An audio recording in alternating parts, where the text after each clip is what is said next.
Today I'll teach you how to wash clothes in an automatic washing machine. Let's get started!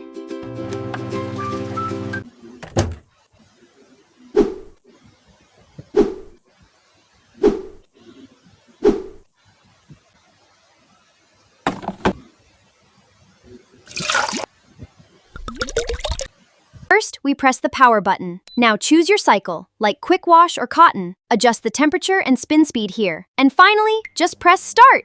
Now you are ready to wash.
Now let's dry our clothes in the sunshine.